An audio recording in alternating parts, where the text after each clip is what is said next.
Sa punto pong ito ay makakausap naman po natin si Ms. Elvira Medina, Pangulo ng National Center for Commuter Safety and Protection. Magandang tanghali po, Ms. Medina. Si Connie Sison po ito. Magandang tanghali, Connie, sa iyo at saka sa mga tagapakinig natin, tagapanood din.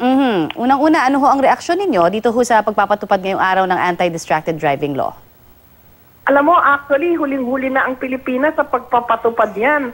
Dapat matagal nang naipatupad yan. At sa amin, importante po ang batas na ito. Dahil nakita na po natin sa mga nakaraang panahon dito sa atin mismo, may mga nagiging dahilan po yan ng mga sakuna.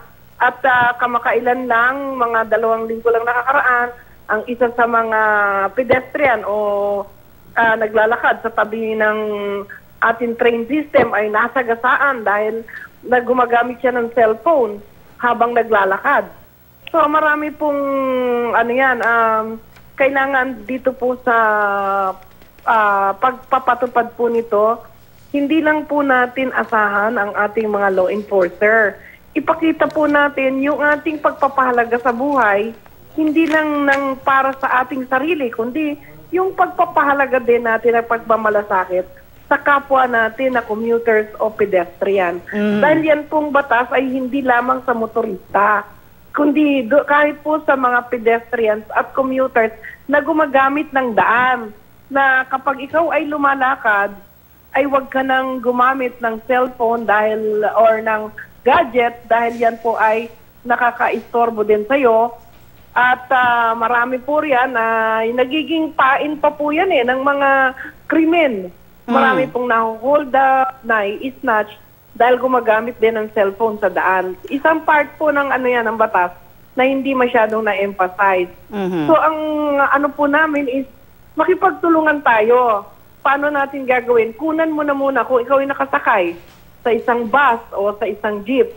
Meron ka namang cellphone na sarili, kunan mo muna ng litrato at tapos tsaka mo sabihin na kuya, nakunan kita na gumagamit ng cellphone. Huwag mo nang ulitin, kundi mapipilitan po akong ipadala itong ebidensya na ito sa LTO. So you mean to say we have to... na may ebidensya ka na, hindi na pwedeng makipag-argumento sa'yo yung driver na nagbabiolate. Dahil kung ikaw ay magsasalita lang, alam ninyo, nagiging dahilan na yan para sa away. Pero kung alam nilang may ebidensya ka na, hindi na po makakapalagya ang mga nagbabiolate na yan. Importante po ito. Hindi po ito biro. At doon naman sa nagdududa kung ito ay magiging sanhi ng korupsyon. Mamili kayo. Huwag nating ipatupad ang batas at magkaroon tayo ng kamatayan dahil dyan sa paggamit ng gadget o tayo mismo ay mag-vigilant. Maging vigilant tayo, maging mapagmasid tayo para ang mga korupsyon na yan ay hindi na mangyari. Yun po ang ating kaya nangyayari yung sinasabi niya na nangungutong dahil ang taong bayan po may apathy o walang paki sa mga nangyayari sa kapaligiran. Pero kung alam nila na ikaw ay simpleng mamamayan pero mayroon kang pagmamalasakit at ikaw ay nais mo, may marubdob kang pagnanasa na matupad ang batas sa tamang paraan. Dapat naman ho talaga, na mangutong. Ms. Elvira, dapat talaga nanggagaling sa atin ang disiplina. Kaya lang, unfortunately, kinailangan pa natin ng batas na katulad nito when supposedly given na sana yon sa pagmamaneho, di ba? Dapat nakatutok ka sa daan, di ba? Pero ito hong ganitong klase kasi ng batas, naki-question dahil na rin may mga existing na tayong batas in the past. Like halimbawa, katulad nga nung nabanggit natin kanina kay Oscar Oida, itong pag-seatbelt, yung pagkakaroon ng heavily tinted vehicles, na may mga, kumbaga, meron na yan dati pa na dapat napatutupad, pero hanggang ngayon hindi pa rin. Nakikita natin maraming nakakalusot. Hindi ang ating mga mamamayan. Ano po yon?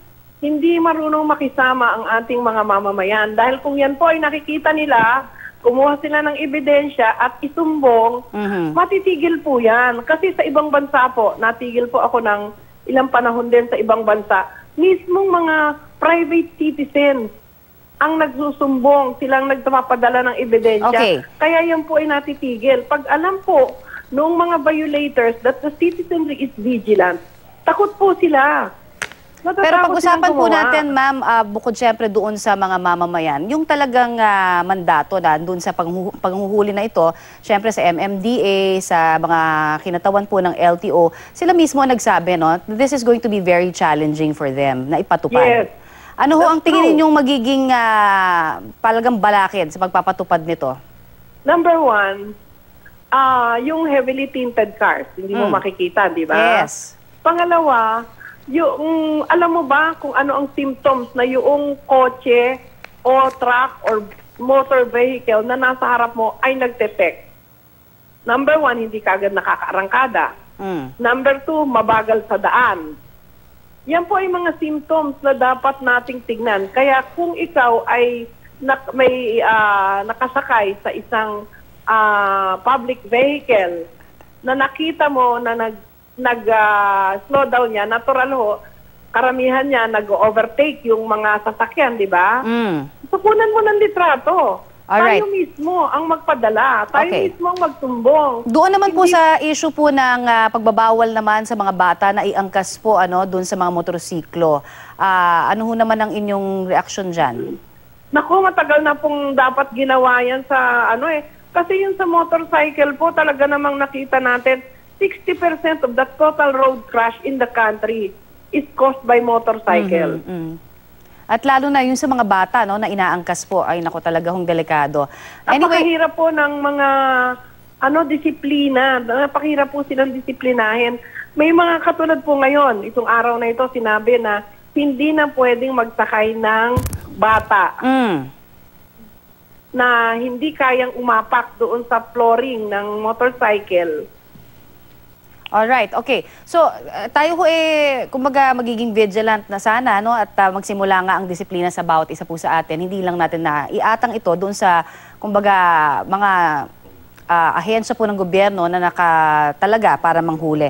Maraming salamat po muli. Tama po yan. Alright. Opo, salamat din po Maraming sa salamat pagtawag po sa ninyo. inyong oras na ibinigay sa amin, Ms. Elvira Medina, ang Pangulo po ng National Center for Commuters Safety and Protection.